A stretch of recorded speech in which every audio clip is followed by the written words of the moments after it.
प्रवासी राजस्थानियों को समर्पित इस खास कार्यक्रम में आपका स्वागत है। मैं हूं आपके साथ नूतन शेखावत।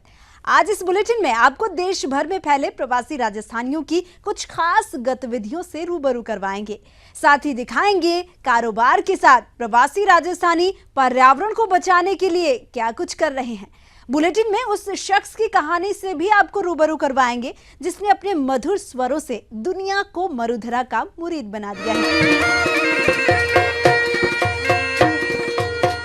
दुनिया में फैले प्रवासी राजस्थानी कारोबारी सिलसिले में कितने भी व्यस्त क्यों ना हो, इनकी हर गतिविधि हर हलचल में राजस्थान की नायाब संस्कृति की झलक साफ तौर पर देखने को मिलती है। आपको प्रवासियों की कुछ गतिविधियों से अवगत करवाते हैं।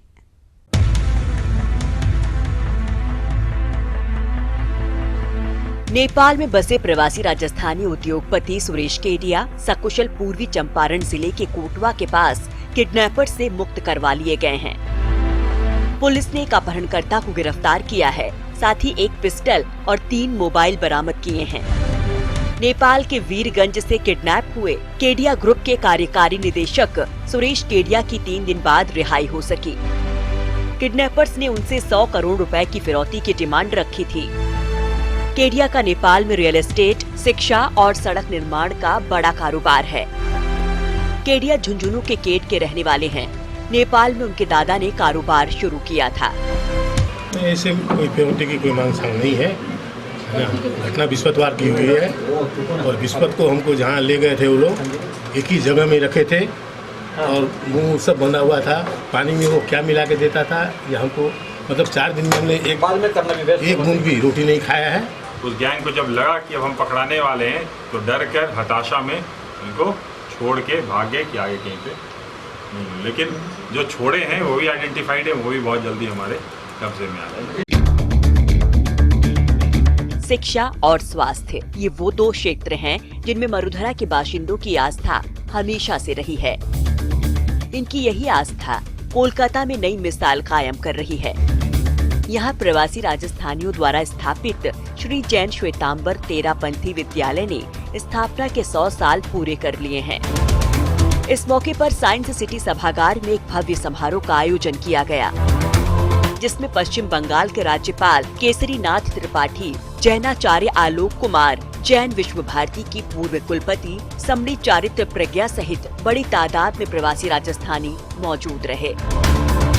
श्री जैन श्वेतांबर तेरापंथी विद्यालय सेंटेनरी ईयर मना रहे हैं, शताब्दी वर्ष। हमारे जो पूर्वजों हैं उन्होंने बहुत दूरदर्शिता से एक निर्णय लिया आज से 100 साल पहले कि हमारे समाज की भी एक स्कूल होनी चाहिए। वो ऐसे समय में निर्णय था जब हमारे समाज में था कि अगर 2-4 अक्षर भी पढ़ लिया तो वो पढ़ा लिखा है। पर उनकी दूरदर्शिता कितनी थी कि हमें करना है आगे का जो समय है, जो पढ़ा लिखा नहीं होगा उसका कोई काम नहीं है। तो उन्होंने स्कूल को बनाया, चलाया और आज भी हम उसी स्कूल को चला रहे हैं और 100 साल हमारे पूरे हो गए। कोलकाता कहने को तो बंगधार है, लेकिन प्रवासी राजस्थानियों ने अपने खास आयोजनों से इसे मिनी राजस्थान बना दिया है। हर सप्ताह यहाँ राजस्थानी रंगों की छटा साफ देखने को मिल जाती है। मरुधरा के वीर सपूत महाराणा प्रताप के जन्मोत्सव के मौके पर पूरे कोलकाता में कई कार्यक्रमों का आयोजन हुआ। मुख्य कार्यक्रम प्रवासी राजस्थानियों की अग्रणी संस्था राजस्थान प्रचारणी सभा और अखिल भारतीय क्षत्रिय समाज की ओर से कला मंदिर पर हुआ, जिसमें पश्चिम बंगाल के राज्यपाल केसरी नाथ त्रिपाठी ने शिरकत की और महाराणा प्रताप के आदर्शों से प्रेरणा लेने की बात कही। इस मौके पर कई उद्योगपति, अधिकारी और जनप्रतिनिधियों ने राणा प्रताप के जीवन पर प्रकाश डाला। हम प्रण करें कि हम एक ऐसी पद्धति को लेकर के आगे बढ़ेंगे जहां हमारी बौद्धिक सांस्कृतिक श्रेष्ठता,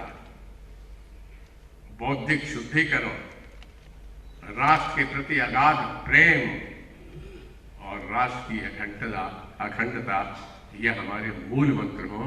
महाराणा प्रताप देश के माथे पे एक ऐसा तिलक है जिससे हर युवक को और हर व्यक्ति को प्रेरणा मिलती है।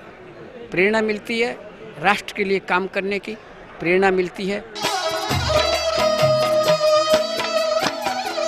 सामाजिक वैवाहिक कुरीतियों, आडंबर और दिखावे को दूर करने के लिए समाज के लोग आगे आ रहे हैं। हैदराबाद में जैन सेवा संघ की ओर से जैन समन्वय समिति का गठन किया गया है, जो अपने पंचसूत्री कार्यक्रम के तहत लोगों में जागरूकता फैला रही है। रामकोट स्थित जैन भवन में एक कार्यक्रम में समिति ने कार्य योजना को विधिवत रूप से लागू करने पर मंथन किया। कार्यक्रम में बड़ी तादाद में प्रवासी राजस्थानी बंधु मौजूद रहे। 2 साल पहले जैन सेवा संघ के तत्वाधान में जैन समन्वय समिति का गठित किया गया था। ये समिति का मेन उद्देश्य था कि अपने समाज में जो शादियों में आडंबर हो रहा है उसको रोकने के लिए। तो हमने एक पंचसूत्री कार्यक्रम बनाए हैं इस समिति के अंदर, और जो घर घर जहाँ भी शादियाँ हैं हम वहाँ जाके उनसे रिक्वेस्ट करें कि 5 पंचसूत्री कार्यक्रम फॉलो करें ताकि समाज का पैसा बचे। मैं आपको आगे ये बताना चाहूँगा कि इसका मुख्य उद्देश्य जो हमारे राजस्थान से हम प्रवासी राजस्थानी यहाँ पर हैदराबाद में आके बसे, आने के बाद में यहाँ पर इतने सामाजिक कार्य, इतने धार्मिक कार्य और इतने रचनात्मक कार्य यहाँ पर होने लगे जिसके हम कल्पना नहीं कर सकते हैं। उतने अच्छे ढंग से कार्यक्रम होने लगे। पुणे में प्रवासी राजस्थानियों की ओर से CGPL यानी चार पूजा घांची प्रीमियर लीग का आयोजन किया गया। IPL की तर्ज पर हुई इस लीग में 20-20 ओवर्स के मैच आयोजित हुए।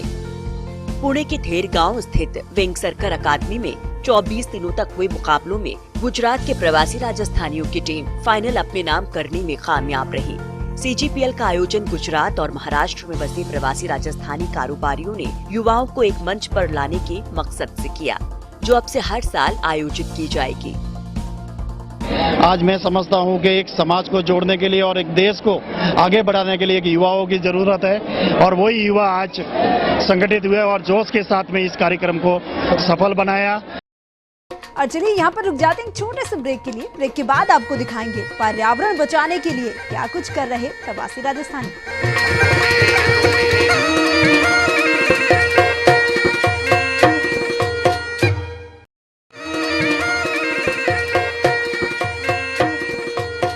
एक बिजनेसमैन का फोकस केवल और केवल उसके कारोबार पर होता है, लेकिन प्रवासी राजस्थानी कारोबारी इससे थोड़ा सा इतर सोचते हैं। ये कारोबार के साथ साथ वसुधैव कुटुंबकम वाले संस्कारों को आत्मसात करने में यकीन रखते हैं। कोलकाता में बसे प्रवासी राजस्थानियों के काम देखेंगे तो ये बात जो है वो बिल्कुल चरितार्थ हो जाएगी।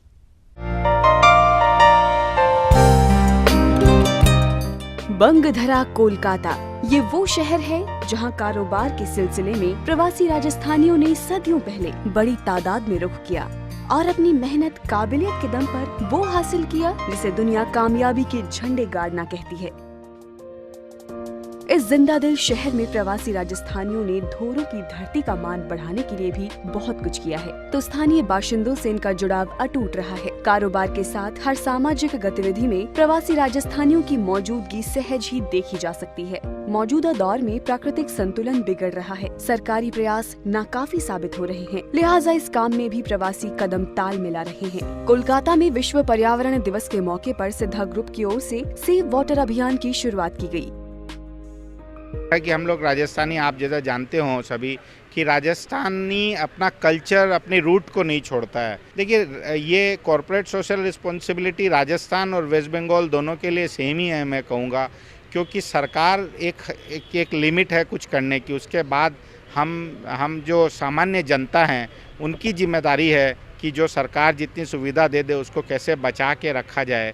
तो इसलिए सिद्धा ग्रुप अवेयरनेस के लिए काम आज हम जो कर रहे हैं, ये वैसे कोई बहुत बड़ा काम नहीं है, ये एक ड्रॉप इन दी ओशन है, लेकिन हम करें और कॉरपोरेट करें और हमको देख के मैं पर्सनली करूं, मेरा लड़का करे, आप सभी करें, तो हर एक आदमी अगर इन्वायरमेंट के लिए जुट जाएगा तभी हम इन्वायरमेंट को बचा सकेंगे। कार्यक्रम में पश्चिम बंगाल के पर्यावरण मंत्री सोबन चटर्जी और कोलकाता म्यूनिसिपैलिटी के MMIC देवाशीष कुमार मौजूद रहे। इस मौके पर मंत्री चटर्जी और सिद्धा ग्रुप के पदाधिकारियों ने पर्यावरण संरक्षण के प्रति जागरूकता फैलाने के मकसद से एक LED वैन को हरी झंडी दिखाकर रवाना किया, जो कोलकाता और पश्चिम बंगाल के कई हिस्सों में लोगों के बीच जागरूकता फैलाने का काम करेगी। आपको बता दें कि कोलकाता में हजारों की तादाद में प्रवासी राजस्थानी रहते हैं, जो शिक्षा, स्वास्थ्य, संस्कृति के साथ ही पर्यावरण संरक्षण के कार्यों में हमेशा से आगे रहते हैं। Shubhendu Chatterjee, ETV news, Kolkata. कर्म क्षेत्र चाहे कोई भी क्यों ना हो, मरुधरा के सपूतों ने झंडे गाड़ने का काम किया है और इस काम में युवा पीढ़ी भी उसी नक्शे कदम पर चल रही है। CBSE बोर्ड की 10वीं कक्षा के परिणामों में धोरों की धरती की धमक साफ तौर पर देखने को मिली है।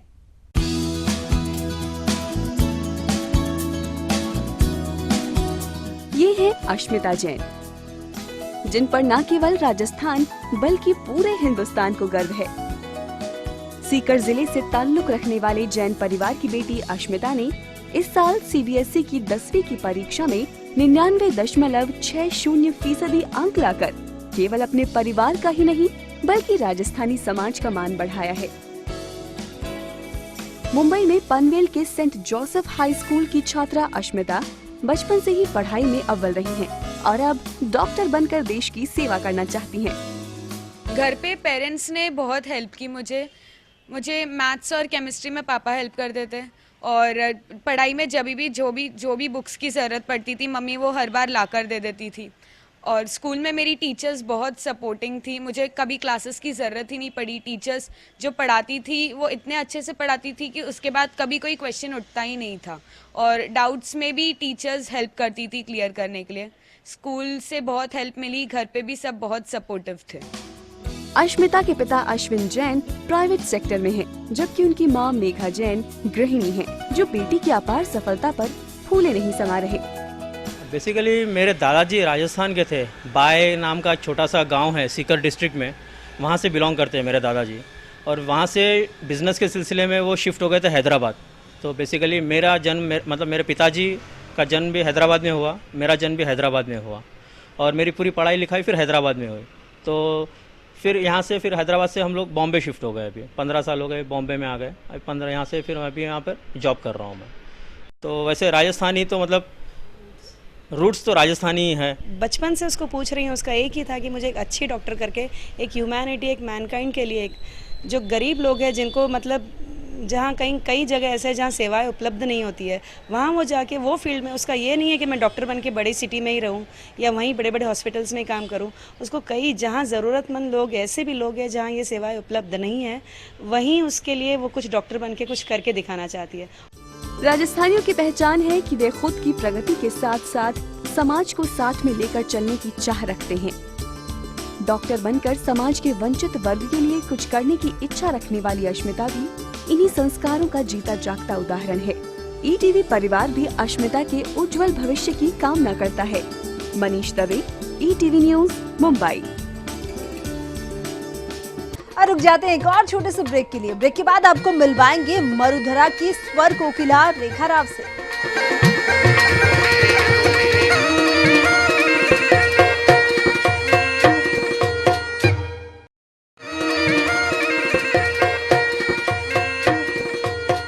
अपनी माटी, अपनी बोली, अपने संस्कार और अपने खान पान से जुड़ाव वाली विशेषता प्रवासी राजस्थानियों को एक अलग पंक्ति में खड़ा करती है।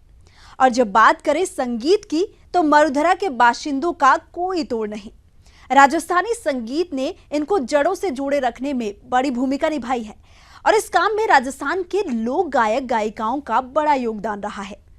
आज आपको एक ऐसी ही शख्सियत रेखा राव से मिलवाते हैं जो मुंबई में मरुधरा का मान बढ़ा रही हैं। राजस्थान की सुरीली आवाज़, राजस्थान की फेमस सिंगर रेखा राव जी है आज हमारे साथ बातचीत के लिए। रेखा जी, सबसे पहले तो आपका ETV में बहुत बहुत स्वागत है। धन्यवाद और नमस्कार सभी दर्शकों को। रेखा जी, मैं सबसे पहले तो जानना चाहूँगी कि आपकी ये जर्नी कैसे बिगिन हुई अपना सिंगिंग को लेकर। मैं 4 साल की उम्र से गाना मैंने शुरू किया है। मेरे फादर ने मुझे सबसे पहले जब स्टेज पर गवाया था तो बहुत छोटी थी, फिर धीरे धीरे धीरे मैंने उनसे सीखना शुरू किया। मेरे फादर खुद क्लासिकल के लेक्चरर थे, म्यूज़िक सिखाते थे वो, तो घर में मेरे म्यूज़िकल माहौल रहा है, तो वहीं से मुझे इंटरेस्ट जागा कि मुझे गाना गाना चाहिए। तो जैसे आपने कहा कि आपके फादर ने आपको ट्रेनिंग दी, तो क्या आपने अपनी सारी ट्रेनिंग अपने फादर से ली है कि या कोई और भी आपके गुरु रह चुके हैं? जी, शुरुआत की जो मेरी ट्रेनिंग है मेरे फादर ने मुझे बेसिकली सिखाया है क्लासिकल, और शुरुआत मेरी हुई थी फोक गानों से, जब रिकॉर्डिंग मैंने पहली बार किया था, क्योंकि मेरे फादर के काफ़ी रिकॉर्ड्स थे उस टाइम में, उन्होंने काफ़ी फोक सॉन्ग्स गाए थे, एक शुरुआत हो चुकी थी उनकी, तो उनको एक फ़ीमेल सिंगर की ज़रूरत थी, तो मुझे धीरे धीरे उन्होंने कुछ फोक सॉन्ग्स गाना शुरू करवाया। उसके बाद में सबसे पहले मैंने जो प्लेबैक किया था 1988 में, तो रविंद्र जैन जी हैं म्यूज़िक डायरेक्टर, वो मेरे दूसरे गुरु हैं। उन्होंने मुझे सबसे पहला ब्रेक दिया था फिल्म जंगबाज में। महेंद्र कपूर जी और हेमलता जी के साथ में मैंने चाइल्ड आर्टिस्ट में सबसे पहले फिल्म प्लेबैक किया था, तो वहाँ से ही प्लेबैक का मेरा दौर शुरू हुआ था। और हमारा सबसे पहला जो मेरा मारवाड़ी एल्बम आया था राजस्थानी फोक सॉन्ग्स का, नखराली बंजारन के नाम से आया था, उसमें मैंने गाया था चम चम चमके चुनरी बंजारा रे, और एक और फेमस गीत था जो मेरे फादर का लिखा हुआ था, नाया की बारात। आज भी मेरे क्षेत्र में वो गाना बहुत सुनते हैं लोग जब भी मैं जाती हूँ। जैसे आपने हमें बताया कि आपने एक चाइल्ड आर्टिस्ट के हिसाब से अपनी जर्नी बिगिन की थी, तो एक चाइल्ड आर्टिस्ट होने के नाते आपको काफ़ी प्रॉब्लम्स भी फेस करना, स्टडीज़ की बात करें अगर हम तो कितना आपकी मॉम का और सब लोगों का सपोर्ट रहा? मैं लकी हूँ इस मामले में कि मेरी फैमिली का पूरा सपोर्ट रहा है मुझे आगे बढ़ाने में, और पढ़ने में भी मेरा शुरू से बहुत इंटरेस्ट था, तो पढ़ाई के साथ साथ म्यूज़िक भी सीखा है मैंने, और मेरे फादर ने मुझे काफ़ी कॉम्पिटिशन्स भी करवाए हैं गाने में, तो वो सिलसिला चलता रहा। मेरी मम्मी ने भी मुझे बहुत मोटिवेट किया, आज भी मोटिवेट करती है कि तू कर बहुत तुझे आगे बढ़ना है। इसीलिए आज मैं मुंबई तभी पहुंची हूँ जब मेरी फैमिली ने मुझे पूरा सपोर्ट किया है। मेरा जो फर्स्ट जो हिट एल्बम था गोरी गाँव की, लारा चाले ने धापुड़ी मेरा सुपर हिट सॉन्ग है, मेरे फादर का ही लिखा हुआ है, वो आया। उसके बाद में फिर म्हारी तीतरी आया मेरा, उसमें भी मेरे काफ़ी सारे गाने, उमरा उथारी बोली प्यारी लागे, पानी डो बरसा दे, म्हारी तीतरी टाइटल सॉन्ग। उसके बाद में फिर एक और एल्बम आया था पीली लोगड़ी, उस गाने ने मेरी पहचान बनाई पूरे राजस्थान में, और सभी राजस्थानियों के दिल में जगह बनाई मेरी। सीरियल्स में मैंने काफ़ी टाइटल सॉन्ग्स गाए हैं। फिर सुबह होगी आता था जी टीवी पे,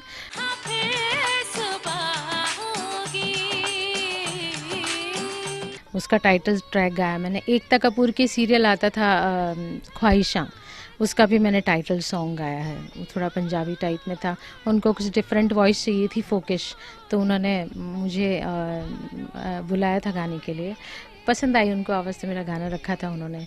उसके बाद मीत मिलादे रब्बा एक और सीरियल आता था, उसका भी मैंने टाइटल सॉन्ग गाया है। जब आपने इतने सारे सीरियल्स में गाने गाए हैं, तो क्यों ना एक टाइटल सॉन्ग हमारे दर्शकों के लिए भी आप गुनगुना के सुनाएं? ज़रूर से। श्री रघुवर कोमल कमल नयन को पहनाओ वरमाला, पहनाओ वरमाला। ये पुण्य मुहूर्त स्वर्णिम अवसर फिर नहीं आने वाला, पहनाओ जयमाला। ये रामायण का बहुत सुंदर गीत है। इसके अलावा मैंने कई चौपाइयाँ भी गाई हैं दादी के साथ में। इसके अलावा बालिका वधू में भी मैंने विदाई के गीत गाए हैं, तो वो हमारे राजस्थान का बहुत ट्रेडिशनल विदाई सॉन्ग है और मुझे भी बहुत पसंद है।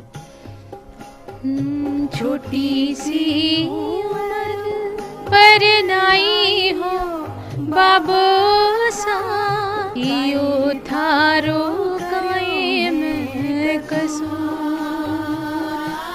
हो, इतरा देना तो आंसू लाड लडाया, अब क्यों करो सामाने इवड़े सुदूर। छोटी सी उम्र पर नाइयो बाबा सा,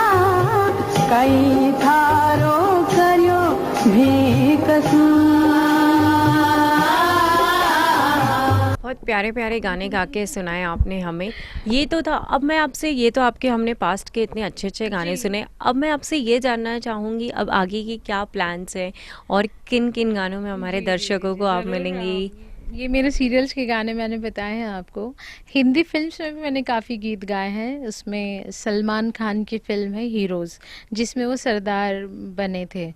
उसमें प्रीति जिंटा, सोहेल खान और वत्सल शेठ के ऊपर मेरा गाना है।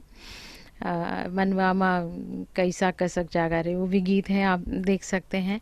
थैंक यू सो मच हमारे साथ बातचीत करने के लिए। आप जाते जाते हमारे ईटीवी राजस्थान के दर्शकों को क्या कहना चाहेंगे? मैं ईटीवी राजस्थान से हृदय से जुड़ी हुई हूँ, क्योंकि आपने मुझे बहुत काफ़ी सारे कार्यक्रमों में प्रोत्साहन दिया है, परफॉर्मेंस करने का चांस दिया है। हाल ही में हमारा प्रवासी मुंबई राजस्थानी कार्यक्रम भी हमारे सभी दर्शकों ने लाइव देखा होगा, और गुवाहाटी भी हम होली का कार्यक्रम करके आए थे।